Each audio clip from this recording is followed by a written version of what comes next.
Assalamualaikum warahmatullahi wabarakatuh dan selamat sore buat kita semua. Pada kesempatan kali ini kita akan melanjutkan perkuliahan kewirausahaan, di mana pada sore ini, pada kesempatan ini merupakan pertemuan kita yang kedua dalam mata kuliah kewirausahaan. Baik, di sini kita akan melihat kira-kira kompetensi apa saja yang akan kita targetkan dari pembelajaran kewirausahaan ini. Nah, yang pertama kita dituntut untuk dapat menjelaskan arti kewirausahaan setelah mempelajari atau setelah mengikuti perkuliahan ini. Selanjutnya kita juga dituntut untuk bisa menjelaskan pentingnya kewirausahaan dalam kehidupan sehari-hari. Selanjutnya mengenal sifat dan ciri wirausaha. Kemudian memiliki keinginan berwirausaha. Nah, ini yang paling penting. Artinya dengan mengikuti perkuliahan ini muncul atau semakin kuat naluri atau keinginan untuk berwirausaha. Selanjutnya untuk menunjukkan sikap wirausaha. Adapun outline perkuliahan kita pada hari ini, kita akan melihat tentang konsep dasar wirausaha. Kemudian kita juga akan mendefinisikan pengertian wirausaha, kemudian motivasi berwirausaha, kemudian proses kewirausahaan, lalu disiplin ilmu wirausaha dan perkembangannya seperti apa, kemudian kewirausahaan dari berbagai macam sudut pandang atau different point of view. Selanjutnya ada tujuan pembentukan wirausaha, kemudian yang terakhir peran pendidikan dalam pembentukan wirausahawan. Kita lanjutkan. Nah, yang pertama adalah konsep dasar kewirausahaan. Pada hakikatnya, kewirausahaan adalah merupakan suatu sifat, ciri, dan watak seseorang yang memiliki kemauan dalam mewujudkan gagasan inovatif dalam dunia nyata secara kreatif. Nah, jadi sebetulnya nilai-nilai kewirausahaan itu pada dasarnya sudah ada di dalam diri kita ya. Baik itu sifat, ciri, dan wataknya ya. Artinya apa? Kita pasti, setiap orang pasti punya suatu gagasan yang inovatif. Nah, tetapi ini yang kadang-kadang yang menjadi masalah adalah ketika kita untuk mencoba mencari kira-kira solusi yang kreatif untuk mengembangkan gagasan kita itu bagaimana. Nah, itu intinya ya. Artinya apa? Kita semua punya gagasan dan tentunya saya yakin gagasan kita ini semua pasti inovatif. Tetapi bagaimana cara kita dalam memunculkan suatu ide yang kreatif untuk mengembangkan gagasan kita itu yang perlu kita asah. Jadi itu yang pertama. Kemudian konsep dasar yang kedua adalah seorang wirausahawan tidak hanya dapat berencana, berkata-kata, tetapi juga berbuat, merealisasikan rencana-rencana dalam pikirannya ke dalam suatu tindakan yang berorientasi ke depan. Nah, itu sehingga orientasi ini tentunya adalah orientasi pada suatu kesuksesan. Di sini ditekankan bahwa seorang wirausahawan itu atau disebut juga entrepreneur. Nah, ini tidak hanya memiliki jiwa kewirausahawanannya itu hanya dalam bentuk rencana atau hanya berbentuk kata-kata saja, tetapi suatu gagasan itu ya harus kita realisasikan. Harus kita realisasikan dalam menyusun suatu rencana atau pikiran ke dalam suatu tindakan yang berorientasi pada satu target, yaitu target suatu kesuksesan dalam mengembangkan suatu gagasan yang kita miliki tadi. Itulah merupakan konsep dasar kewirausahaan. Nah, terkadang kita lihat pada saat ini tidak sedikit, apakah itu teman-teman kita, apakah itu rekan kita, apakah itu orang-orang yang terdekat dengan kita. Nah, itu kadang orang-orang ini sangat banyak mempunyai ide kreatif, ya. Ide-ide yang inovatif. Nah, tetapi kadang masih hanya dalam bentuk sebatas ide, belum terrealisasikannya atau belum terpraktekkan di dalam dunia yang sesungguhnya. Nah, artinya apa? Ini belum menggambarkan seseorang yang wirausahawan. Di mana tadi kita lihat bahwa wirausahawan itu ya tidak hanya berencana, berkata-kata, tetapi merealisasikan atau langsung mempraktekkan ke dalam dunia nyata. Nah, itulah wirausahawan. Nah, ini yang sudah saya singgung tadi, bahwa jiwa kewirausahaan ada pada setiap orang yang menyukai perubahan, pembaharuan, kemajuan, dan tantangan apapun itu profesinya. Nah, jadi di sini disebutkan, nah kenapa disebutkan di sini ada kewirausahaan itu berada pada orang yang menyukai perubahan, pembaharuan, dan kemajuan? Nah, karena tadi kita sudah lihat bahwa konsep dasar daripada kewirausahaan itu juga merupakan ada kata-kata inovatif dan kreatif. Inovatif dalam artian dia punya inovasi atau keterbaruan dalam gagasan yang dimilikinya. Nah, kemudian kreatif, otomatis kreatif ini dia punya berbagai cara, nah dalam tanda kutip ya strategi-strategi agar gagasannya itu dapat terrealisasikan atau terpraktekkan dengan sukses di dalam dunia nyata atau di lapangan seperti itu. Jadi sekali lagi pada prinsipnya jiwa kewirausahaan ini sudah ada pada setiap orang, nah tetapi dalam tanda kutip hanya orang-orang yang menyukai perubahan. Nah, sebetulnya fitrahnya kita manusia ini pasti menyukai suatu perubahan atau kita pasti menyukai suatu pembaharuan atau kemajuan, itu sudah pasti ya. Ya kecuali orang-orang yang dalam tanda kutip tidak punya masa depan atau orang-orang yang selalu melihat ke belakang dan tanpa melihat suatu target yang berada di depannya. Kecuali orang-orang seperti tersebut. Kita lanjutkan. Sekarang bagaimana hakikat dari pentingnya kewirausahaan? Nah, di sini disebutkan kewirausahaan adalah suatu nilai yang diwujudkan dalam perilaku yang dijadikan sumber daya, tenaga penggerak, tujuan, siasat, kiat, proses, dan hasil bisnis. Nah, ini disebutkan di sini. Kemudian juga disebutkan oleh Soeharto Prawiro, di mana kewirausahaan adalah suatu nilai yang dibutuhkan untuk memulai sebuah usaha dan mengembangkan usaha. Nah, ini jadi di sini ditekankan kepada nilai. Nah, sekali lagi nilai yang dibutuhkan ketika kita ingin memulai sebuah usaha dan mengembangkan usaha. Nah, itulah kewirausahaan. Nilai-nilai tersebut. Artinya misalnya kita ingin mau membuka suatu usaha, tentu kita membutuhkan sesuatu. Sesuatu itu dalam tanda kutip suatu konsep. Nah, konsep, metode, strategi atau cara. Nah, itulah sebetulnya yang kita sebut sebagai kewirausahaan.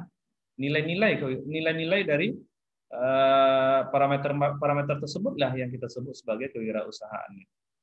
Nah, di sini juga disebutkan kewirausahaan adalah suatu proses dalam mengerjakan sesuatu yang baru, kreatif, dan berbeda, inovasi yang bermanfaat dalam memberikan nilai lebih.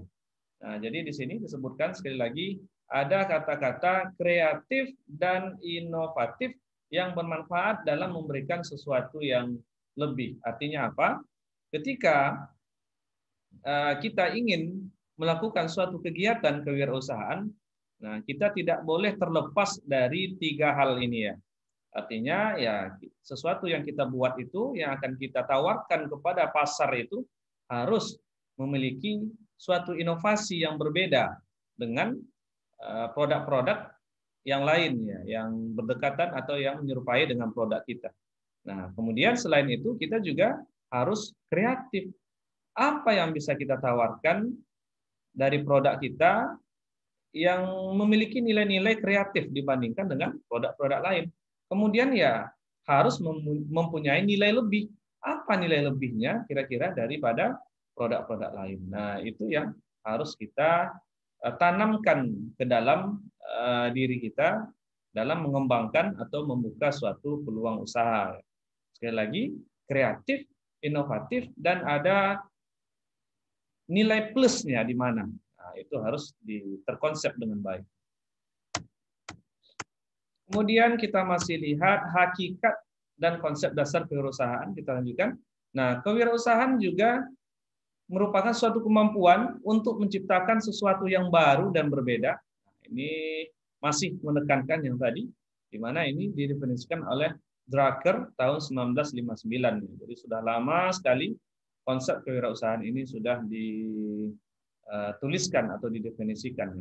Kemudian pada tahun 96, Zimmer ini mendefinisikan kewirausahaan adalah suatu proses penerapan kreativitas dan keinovasian dalam memecahkan persoalan dan menemukan peluang untuk memperbaiki kehidupan usaha.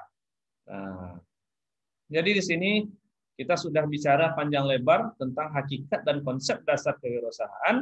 Nah, dapat kita simpulkan bahwa hakikat atau konsep dasar daripada kewirausahaan itu terdiri atas dua hal yang sangat penting. Yang pertama adalah inovatifnya di mana, kemudian yang kedua kreatifnya seperti apa.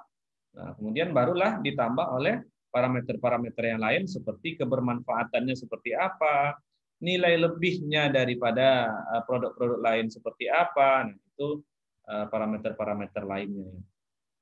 Jadi itu merupakan konsep dasar dari kewirausahaan. Nah, sekarang kita sudah bicara panjang lebar tentang kewirausahaan. Nah, kita lihat dulu sebetulnya apa sih kewirausahaan itu? Kewirausahaan, nah ini berasal dari dua kata, yaitu wirausaha. Sebetulnya bahasa Indonesianya, sebelum kita lihat ke bahasa Inggrisnya, kita lihat dulu bahasa Indonesianya. Bahasa Indonesianya adalah wirausaha. Nah, di mana wirausaha ini sebetulnya adalah suatu entrepreneur, yaitu terdiri atas dua kata. Entrepreneur, ada enter dan preneur. Nah, di mana di sini entrepreneur ini, wirausahawan itu, entrepreneur itu adalah wirausahawan, yaitu orang yang mampu. Nah, orang yang mampu memanfaatkan sumber daya yang ada menjadi suatu produk yang mempunyai nilai. Nah, itu adalah entrepreneur atau wirausahawan. Jadi tolong dibedakan, ada wirausahawan, ada kewirausahaan, kemudian bahasa Inggrisnya ada entrepreneur, dan ada juga nanti entrepreneurship. Nah, jadi kewirausahaan itu adalah entrepreneurship. Kalau orangnya, orang yang melakukan kegiatan wirausaha, itu disebut sebagai entrepreneur atau wirausahawan. Nah, tolong dibedakan. Nah, jadi ini berasal dari kata enter, yaitu bahasa Inggris yang artinya adalah berani dengan penuh resiko. Nah, sebagaimana yang kita ketahui, setiap kita bicara masalah usaha, nah, semua orang pasti selalu akan dibayangi oleh suatu resiko. Nah, itu nanti akan kita pelajari pada materi setelah ini. Oke, kita lanjutkan. Jadi, menurut Peter F. Drucker ini, kewirausahaan adalah kemampuan untuk menciptakan sesuatu yang baru dan berbeda.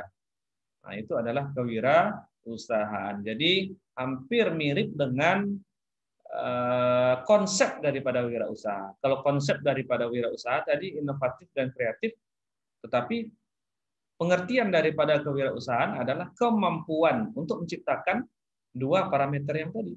Untuk menciptakan apakah itu inovatifnya, apakah itu kreativitasnya. Nah, kemampuan itu kita sebut sebagai kewirausahaan. Selanjutnya, menurut Robert D.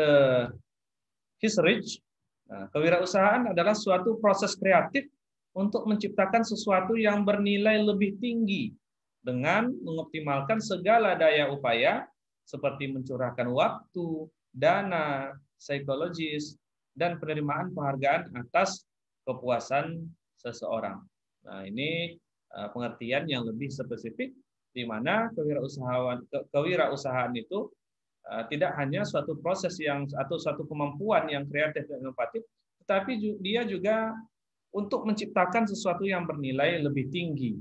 Nah, artinya setiap dari kegiatan kewirausahaan itu harus ada sesuatu yang kita tawarkan yang nilainya lebih tinggi daripada yang ditawarkan oleh orang lain atau oleh wirausahawan yang lain.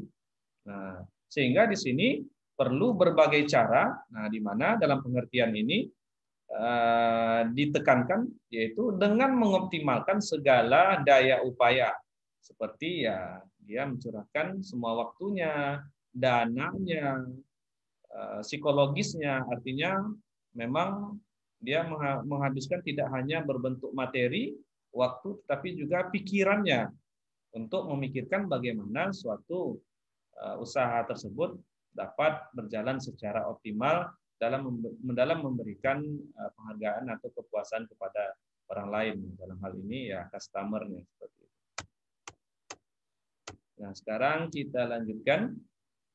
Nah, kita lihat definisi dari Zimmerer.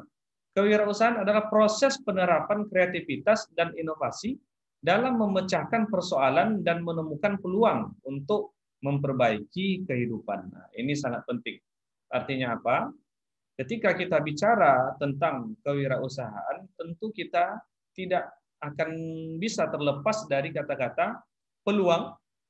Nah, yang pertama adalah peluang. Kemudian yang kedua, bagaimana cara kita memanfaatkan peluang tersebut.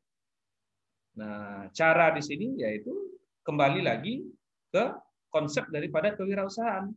Sehingga dapat kita bahasakan yang pertama tadi peluang, kemudian yang kedua bagaimana ide-ide inovatif kita, ide-ide kreativitas kita untuk memecahkan atau untuk memanfaatkan peluang tersebut.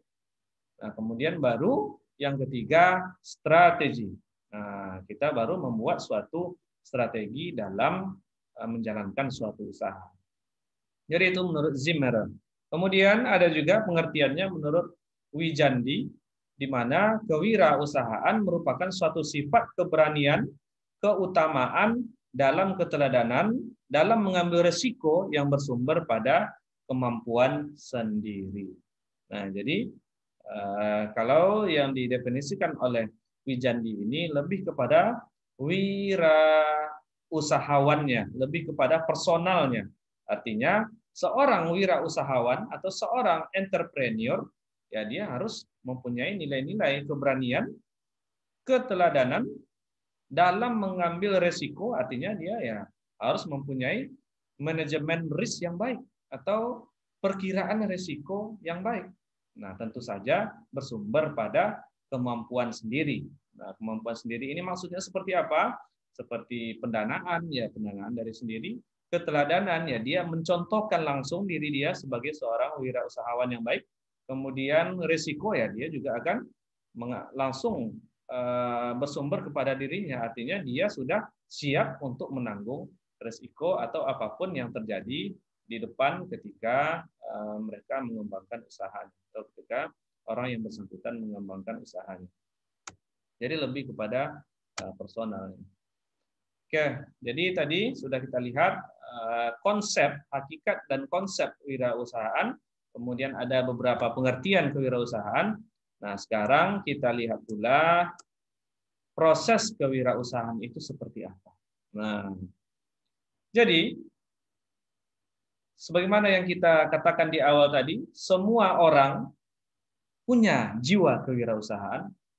Semua orang punya atau dapat punya rencana dan dapat mengungkapkannya dengan kata-kata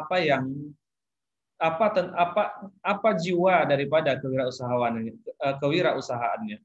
Nah, tetapi tidak semua orang yang dapat mempraktekkannya langsung ke dunia nyata atau ke dalam reality ya. Nah, sehingga di sini ada proses kewirausahaan. Artinya apa? Jika atau suatu kegiatan kewirausahaan itu sudah dikatakan baik dalam tanda kutip, pasti mereka sudah melalui tahapan-tahapan berikutnya atau proses kewirausahaan berikut. Sekarang kita lihat. Yang pertama, jadi yang pertama itu adalah tahapan konsep daripada usaha. Usaha apa yang mau kita buat? Harus kita konsep dengan baik. Jadi ya kalau wirausahawan temporer atau yang zaman dulu, ya mungkin mereka tidak terlalu mengonsep, tetapi bahasa kasarnya ortodidak, ada sesuatu peluang yang dapat diusahakan atau dapat yang punya nilai untuk dijadikan suatu produk misalnya, ya langsung tanpa mengonsepnya terlebih dahulu. Nah, tetapi untuk saat ini mengingat bahwa persaingan di sektor kewirausahaan ini cukup atau sangat tinggi, maka ya supaya kita suatu usaha kita itu dapat kita jalankan dengan baik dengan resiko yang serendah-rendahnya, maka kita perlu mengonsep usaha itu agar usaha itu dapat berjalan sekali lagi dengan optimal. Nah, jadi itu di sini disebutkan bahwa menurut Carol Nore, proses kewirausahaan diawali dengan inovasi. Nah, sekali lagi, proses kewirausahaan diawali dengan inovasi. Ini tahapan yang pertama, tahapan mengonsep ya. Jadi harus diawali dengan inovasi. Nah, sedangkan 3 faktor yang mempengaruhi munculnya inovasi tersebut, nah ini yang paling penting. Yang pertama adalah faktor dari lingkungan. Kemudian yang kedua, faktor dari keluarga. Kemudian yang ketiga, sudah tentu faktor daripada organisasi. Nah, apabila kita lihat di sini, 3 faktor ini saling mempengaruhi satu sama lain. Artinya apa? Seorang entrepreneur yang memiliki jiwa inovasi yang baik atau jiwa inovatif yang mumpuni dalam tanda kutip, artinya selalu berpikir ke depan dan selalu punya ide-ide atau sesuatu yang ada nilai keterbaruannya. Nah, otomatis orang-orang tersebut tidak secara instan bisa berpikir seperti itu, melainkan mereka sudah memulainya dari hal yang paling sederhana, misalnya di dalam keluarga. Jadi di dalam keluarga itu, anggota keluarga, baik itu anak, orang tua, atau adik, kakak, ini harus sudah mulai ditanamkan jiwa kewirausahaan atau inovatif ini harus sudah mulai ditanamkan di dalam keluarga. Nah, misalnya contoh seperti ini. Misalkan seorang anak A punya tugas belajar misalnya. Lalu ia mengerjakannya, kemudian ternyata dia tidak bisa mengerjakannya. Nah, lalu kakaknya si B akan mencoba untuk mengerjakan, oh iya ini bisa seperti ini mengerjakannya. Nah, coba seperti ini. Nah, mungkin suatu saat ya tidak kakaknya si B lagi, bisa saja orang tuanya. Artinya apa? Artinya di dalam keluarga itu juga harus sudah ditumbuhkan suatu inovasi. Nah, cara-cara keterbaruannya. Nah, misalnya ada problem dalam keluarga itu, ya tidak ada salahnya saling untuk melibatkan, misalnya melibatkan anak di sana, ya dalam tanda kutip sesuatu yang tidak bersifat privasi, misalnya privasi orang tua atau privasi anak. Tapi selagi itu merupakan masalah yang general, nah ini peluang untuk bisa keluarga itu mendidik anak dalam memunculkan atau dalam memupuk jiwa-jiwa inovatif di dalam pikiran anak tersebut. Nah, salah satunya contohnya adalah orang tua itu tidak boleh terlalu memaksa atau membatas-batasi anaknya. Nah, selagi itu merupakan hal yang bersifat positif. Jadi itu dapat memunculkan jiwa-jiwa atau jiwa inovatif di dalam pikiran seseorang. Kemudian lingkungan. Nah, lingkungan ini ya sangat penting. Jika kita bandingkan, apabila ada suatu lingkungan di sana kehidupannya monoton, konvensional misalnya ya orang-orang di sana, misalkan kita lihat di suatu misal ya, atau contoh di suatu tempat atau di suatu desa misalnya. Di sana kehidupannya monoton, pagi misalnya orang ramai-ramai minum kopi di warung kopi. Itu bisa berjam-jam misalnya. Kemudian nanti siang kembali lagi ke kedai kopi. Kemudian sore kembali lagi berkumpul di kedai kopi. Malam kembali lagi berkumpul di kedai kopi. Nah, artinya apa? Itu lingkungan yang tidak mendidik. Tetapi lingkungan yang biasanya lingkungan yang memunculkan inovasi ini adalah banyak lingkungan yang dalam tanda kutip kompetitif. Nah, kompetitif artinya di sana kehidupan itu menuntut untuk orang berkompetisi. Nah, misalnya ada di suatu pasar yang di sana orang semuanya menjual produk yang sama, misalnya contoh ya, misalkan menjual produk kesenian rotan misalnya. Nah, semua orang-orang di sana menjual produk rotan. Otomatis di situ akan sangat menuntut seseorang untuk memunculkan inovasinya. Bagaimana ya saya bisa menghasilkan produk yang agak beda dari kawan-kawan saya yang sama-sama berjualan di sini. Nah, artinya apa? Lingkungan juga sangat menentukan jiwa inovatif daripada seseorang pelaku usaha atau entrepreneur. Nah, kemudian yang tidak kalah penting adalah organisasi. Biasanya suatu organisasi ya pasti akan memberikan roadmap kepada bawahannya atau kepada karyawannya untuk menjalankan suatu usaha. Jadi ini kalau organisasi ini sifatnya lebih kepada perintah atau sesuatu yang sudah disusun secara rapi pada suatu organisasi usaha. Seperti itu. Jadi itu sekali lagi faktor yang mempengaruhi munculnya inovasi itu adalah lingkungan, keluarga, dan organisasi. Oke, selanjutnya yang kedua, tadi proses kewirausahaan yang pertama adalah mengonsep, kemudian yang kedua adalah tahap memulai. Nah, tahap memulai kegiatan usaha. Jadi dari mana memulainya? Nah, ini penting. Otomatis semua ini kita mulai dari niat, keinginan dari dalam diri. Nah, saya yakin semua kita, semua orang pasti punya niat untuk melakukan kegiatan usaha. Nah, kemudian yang kedua adalah peluang. Kira-kira saat ini peluang apa yang dapat kita manfaatkan? Nah, ini sangat penting. Peluang apa yang dapat kita manfaatkan? Nah, jadi harus dilihat. Misalnya di kota A saat ini berada dalam keadaan banjir misalnya. Kemudian orang-orang sangat sulit untuk mendapatkan makanan misalnya. Jadi ya contoh kita bisa memanfaatkan kondisi tersebut untuk melakukan suatu kegiatan usaha misalnya yang kita membuat suatu bentuk usaha pengiriman barang terhadap orang-orang yang berada dalam berada dalam kawasan banjir yang tidak bisa keluar dari daerah mereka. Seperti itu. Nah, kemudian pemilihan jenis usaha. Nah, jadi ini tahap memulai ini sangat penting ya. Niat, peluang, dan pemilihan jenis usaha. Jenis usaha apa sih yang paling cocok? Nah, jadi pemilihan jenis usaha ini tidak hanya memperhatikan kompetensi yang berada pada diri kita, melainkan kita juga melihat apa yang urgent yang sangat diperlukan orang saat ini. Nah, jadi pertimbangan untuk pemilihan jenis usaha ini sangat banyak ya.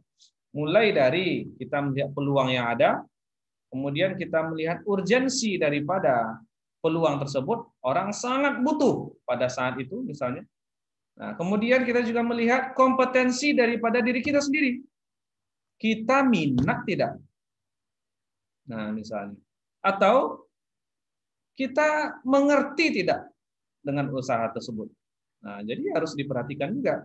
Tidak hanya kita tidak ngerti kita jalankan saja, ya tidak bisa. Melainkan tadi sudah di awal kita harus mengonsepnya. Kita harus mempelajarinya terlebih dahulu. Nah, jadi seperti itu. Sekali lagi niat, peluang dan pemilihan jenis usaha. Jadi itu sangat penting. Kemudian setelah tahap memulai akan ada tahap pelaksanaan usaha. Nah, jadi yang pertama tadi niat, peluang, kemudian pemilihan jenis usaha. Setelah ini kita lakukan, nah baru kita melaksanakan usaha atau kita sebut juga sebagai eksekusi. Nah, kita mengeksekusi sesuatu yang sudah kita niatkan, sesuatu yang sudah kita pelajari itu langsung kita eksekusi.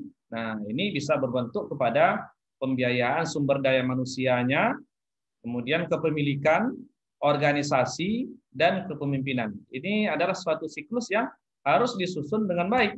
Pembiayaan SDM, apa misalnya? Nah, ini ya berhubungan dengan gaji karyawannya atau gaji kita di sana berapa. Kemudian kepemilikan, ya harus jelas kepemilikannya seperti apa. Misalnya satu atau lebih dari 2 orang, ya seperti apa status kepemilikannya, siapa yang memiliki. Atau kalau ada 4 orang di sana pemodalnya, nanti seperti apa sistem bagi hasilnya. Nah, itu harus jelas. Atau akta usaha, kadang-kadang disebut sebagai akta usaha. Kepemilikannya seperti apa? Misalnya orang yang pertama punya saham 50%, kemudian 3 orang berikutnya cuma punya saham 50% dari total semua itu. Otomatis ya pemilikannya, persentasenya juga akan lebih tinggi oleh orang yang pertama. Nah, itu tergantung kesepakatan atau deal-dealan antara penanam saham atau penanam modal pada usaha tersebut. Kemudian, nah ini harus terorganisasi. Terorganisasi dengan baik. Nah, seperti apa? Siapa pelaksananya? Siapa pekerjanya? Apa kerjaannya? Siapa yang pembukuan tentang keuangan? Siapa yang bertugas sebagai misalnya untuk mengecek keberadaan barangnya? Nah, jadi ini harus jelas, harus definitif. Nah, kemudian baru terakhir ada kepemimpinan. Siapa yang akan memimpin usaha ini? Siapa pemimpinnya siapa? Nah, jadi ini harus ditetapkan dalam tahapan melaksanakan usaha. Nah, setelah usaha kita jalankan, kemudian tahapan yang akan kita lalui selanjutnya adalah mempertahankan usaha, tahap di mana wirausahawan melakukan analisa perkembangan yang dicapai untuk ditindaklanjuti sesuai dengan kondisi yang dihadapi. Nah, ini sangat penting. Yang pertama tadi tahapan awal, kemudian dijalankan. Nah, setelah dijalankan akan selalu dilakukan evaluasi, self evaluation-nya atau evaluasi diri. Nah, yang ini bertujuan untuk mencari kira-kira kendala yang kita lalui seperti apa, kemudian untuk dicarikan solusi yang ya kembali lagi kedua kata tadi, solusi yang kreatif dan inovatif dalam menindaklanjuti permasalahan-permasalahan tersebut. Nah, sehingga dapat diselesaikan. Jadi ini dalam upaya mempertahankan usaha. Nah, kemudian setelah dipertahankan ya tidak mungkin suatu usaha hanya dalam posisi bertahan. Melainkan suatu usaha tersebut juga harus dikembangkan. Ini merupakan tahapan E, yaitu mengembangkan usaha tahapan lanjut berdasarkan hasil analisa apakah usaha dapat diperluas. Nah, jadi baik itu suatu usaha itu diperluas dalam artian diperluas dalam hal misalnya dalam hal keuangannya, nah omsetnya, atau diperluas dalam tanda kutip ditambah, dibuka lagi usaha yang baru, usaha yang sama maksudnya tapi di tempat yang berlainan misalnya diperbanyak atau diperluas usahanya. Itu merupakan bentuk pengembangan usaha. Nah, jadi di sini saya ingin menyampaikan bahwa saat ini usaha yang berkembang saat ini kita lihat ada 2 macam. Ada suatu usaha yang omsetnya sangat besar, omsetnya besar, yang menghasilkan juga keuntungan yang besar. Nah, tetapi ada juga suatu usaha jenis yang kedua ini, usaha kecil tetapi juga dapat menghasilkan keuntungan yang besar. Maksudnya adalah usaha kecil yang jumlahnya ada banyak. Nah, misalnya contoh, saya punya usaha jahit sepatu. Saya sediakan tempat menjahitnya, apakah itu seperti boxnya, orang bekerja di situ, beserta dengan peralatannya. Nah, beserta peralatannya, kemudian saya cari orang, 2, 3, atau sampai 5 orang yang bekerja. Misalnya. Nah, lalu nanti ya keuntungan dari sana tetap banyak. Karena usaha yang kecil tetapi banyak, itu sama saja dengan satu usaha tetapi besar omsetnya. Keuntungannya juga sama. Jadi seperti itu. Sekarang kita lihat faktor motivasi berwirausaha. Nah, ini kita lihat di sini. Nah, ciri-ciri wirausaha yang berhasil menurut Kashmir. Nah, ini yang pertama memiliki visi dan tujuan yang jelas. Apa sih tujuan usaha? Kemana usaha ini mau dibawa? Nah, dan apa target atau tujuan akhir daripada usaha ini? Harus jelas. Kemudian inisiatif dan proaktif. Baik berinisiatif proaktif ini, baik dalam mencari customer, maupun dalam memikirkan produk-produk dari usaha. Nah, jadi harus proaktif kita mencari peluang pasar misalnya, mencari target pasar misalnya. Jadi harus benar-benar aktif. Tidak bisa seorang wirausahawan itu tidak boleh bersifat pasif atau menunggu, tetapi harus aktif mencari. Nah, kemudian berorientasi pada prestasi.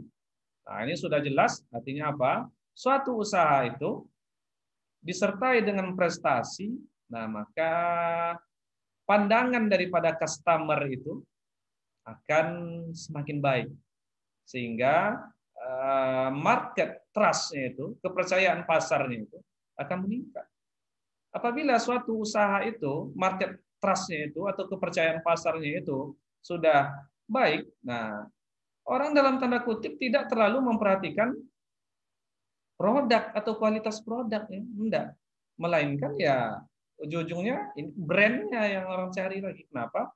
Karena brand itu sudah punya market trust atau kepercayaan pasar yang baik, sudah punya branding yang baik, dan itu tidak bisa diperoleh dalam waktu yang singkat, melainkan harus dibina dari sekarang, dari mulai usaha sampai orang benar-benar bisa percaya. Nah, kemudian berani mengambil risiko. Nah, ini berani mengambil risiko ini juga merupakan ciri wirausaha yang berhasil. Artinya apa? Ketika kita terlalu takut untuk melangkahi suatu risiko, nah otomatis ya suatu usaha itu tidak akan pernah terrealisasikan. Misalnya kita punya konsep usaha yang baik tentang usaha X misalnya.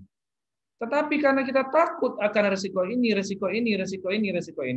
akhirnya kita tidak jadi memanfaatkan peluang usaha tersebut. Nah, nanti 2 bulan setelah itu, kita lihat ada orang lain yang mengambilnya. Ternyata orang itu sukses. Nah, bisa kita bayangkan apa yang kita rasakan. Nah, tetapi, walaupun berani mengambil risiko, seorang wirausahawan yang berhasil itu, dia juga sudah memikirkan, sebagaimana yang tadi sudah kita bicarakan, dia juga sudah memikirkan manajemen risk daripada risiko itu seperti apa. Kalau ada risiko yang diperoleh, nah otomatis dia sudah punya strategi dan sudah punya cara untuk menyelesaikan risiko tersebut. Jadi seperti itu. Kemudian bertanggung jawab, ini sudah pasti. Kalau tidak bertanggung jawab, nah ini bahaya. Nanti usaha bangkrut, usahanya minjam dari bank modalnya, lalu lari. Nanti ya bisa berurusan dengan pihak berwajib. Nah, kemudian tentu berkomitmen.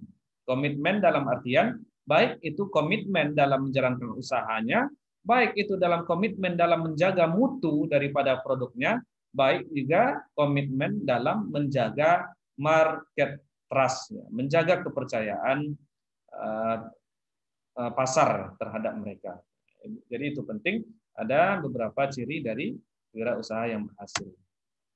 Nah, tentu juga akan mengembangkan dan memelihara relasi. Nah, ini yang paling penting, atau kalau bahasa kasarnya, bahasa pasarnya adalah menjaga dan memelihara langganan. Nah, langganan ini sangat penting ya. Nah, baik juga dengan relasi, baik itu relasi yang sifatnya vertikal, yaitu dengan yang di bawah, misalnya bawahan kita atau karyawan, baik itu yang vertikalnya ke atas, atasan misalnya tempat kita memperoleh barang-barang, baik itu juga secara hubungan yang sifatnya horizontal, misalnya sesama wirausahawan yang punya jenis usaha yang sama. Nah, kita harus jaga hubungan kita.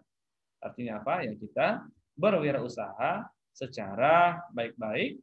Nah, walaupun nantinya akan berkompetisi, nah, tetapi kompetisinya kompetisi yang baik. Seperti itu.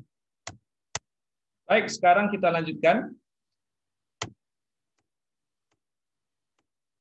Ini ada kompetensi yang harus dimiliki wirausahawan menurut Dan. Nah, ini ada beberapa kompetensi yang harus dimiliki apabila kita ingin berwirausaha. Nah, yang pertama adalah usaha yang akan dilakukan. Nah, knowing your business. Nah, pelajari dulu apa yang usaha yang akan kita kembangkan atau yang kita lakukan. Nah, harus dipelajari dulu. Kemudian knowing the basic management. Nah, dasar bisnisnya seperti apa? Dasar aturan daripada usaha yang akan kita kembangkan itu seperti apa? Nah, harus kita ketahui dasar bisnisnya. Nah, contoh knowing your business. Misalnya bisnis buah misalnya. Kita harus mempelajari buah itu seperti apa, buah-buah apa saja yang laris di pasaran misalnya. Kemudian knowing the basic management misalnya. Nah, manajemen dasarnya seperti apa? Contoh buah itu masa jualnya 5 hari loh. Kalau lewat 5 hari dia membusuk.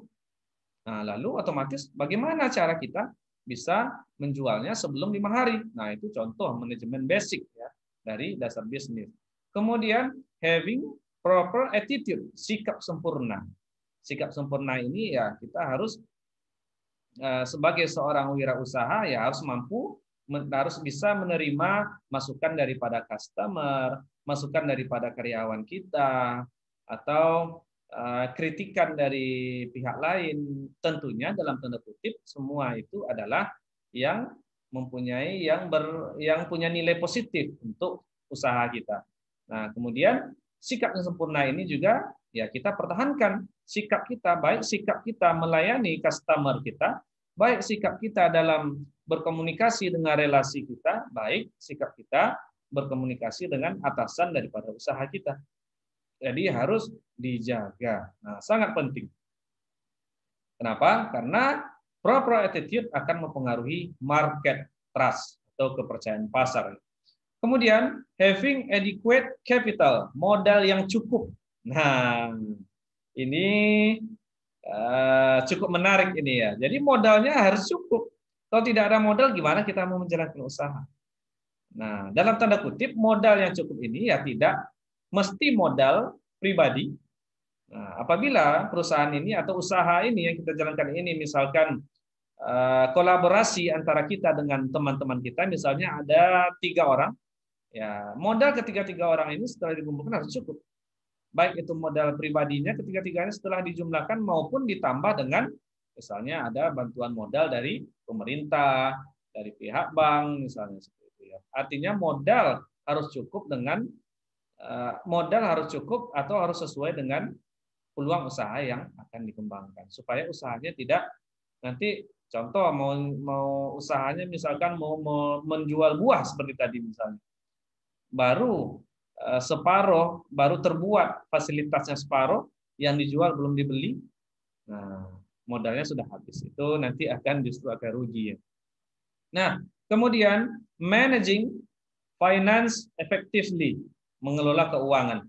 Ini sangat penting ya, kompetensi ini dimiliki oleh seorang wirausahawan. Bagaimana cara mengelola keuangan yang baik? Nah, sangat penting. Bagaimana cara mengelola keuangan yang baik? Ya, suatu sistem pengelolaan keuangan yang transparan, ya transparan ya harus jelas. Mana sistem keuangan untuk misalnya untuk gaji di mana, kemudian modalnya di mana, kemudian keuntungannya di mana. Nah, itu harus jelas semuanya. Untuk iklannya di mana? Nah, itu juga harus jelas. Jadi tidak sembarang, tidak uang itu diletakkan pada satu tempat lalu semuanya terkumpul. Modal di situ, keuntungannya di situ, gaji karyawannya di situ, untuk iklannya di situ. Nah, itu bahaya. Nanti bisa-bisa suatu saat termakan modal. Maksudnya apa? Ya, misalkan kita mengambil uang dari perusahaan tersebut, ternyata yang kita ambil itu bukanlah suatu keuntungan, melainkan modal yang kita ambil, otomatis nanti omsetnya akan menurun. Nah, kemudian managing time efficiently, mengatur waktu dengan baik.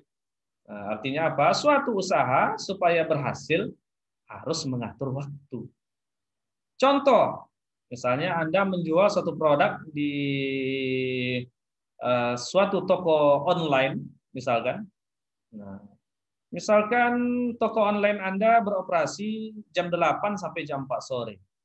Tiba-tiba nanti ada orang yang chat menanyakan tentang produk Anda pukul 3 sore. Tetapi Anda tidak membalasnya lagi. Dalam artian kadang Anda misalnya sibuk atau apa misalnya.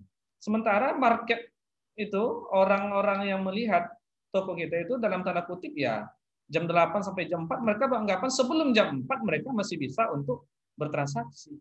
Padahal Anda tidak mempedulikannya. Nah, orang dalam tanda kutip ya udah, itu sudah ada negative image ya. Sudah ada pandangan buruk orang melihat kita. Artinya apa? Kita setengah-setengah dalam berjualan. Begitupun dalam memulainya. Pukul 8 ya kita sudah memulai pukul 8. Nah, baik itu toko online maupun toko yang bersifat konvensional. Misalnya kita buka jam 8 sampai jam 8 malam misalnya. Harus kita buka jam 8 pagi harus kita buka. Jangan jam 10 pagi baru buka. Jam 8 malam tutup. Ya jangan jam 7 malam sudah kita tutup. Kenapa? Karena orang beranggapan ini jam 8 masih buka, baru tutup jam 8. Jam 8 kurang 15 menit saya masih bisa untuk bertransaksi. Sementara mereka datang ke sana sudah tutup. Nah, seperti apa? Not. Artinya apa? Tidak konsisten. Not consistent. Tidak konsisten terhadap waktu. Nah, kemudian ada satisfying customer by providing quality product. Nah, ini artinya adalah memuaskan customer kita dengan memberikan produk yang berkualitas. Nah, jadi quality is the first. Kualitas itu adalah hal yang pertama. Kenapa? Dari penjagaan kualitas inilah, sekali lagi, dari penjagaan kualitas inilah market trust itu akan terbina. Nah, orang akan mengenal kita itu dengan brand kita. Nah, itu. Kemudian terakhir adalah knowing how to compete. Bagaimana kita berkompetisi. Kita harus punya strategi seperti yang sudah saya jelaskan tadi. Kita harus punya strategi-strategi yang inovatif ya.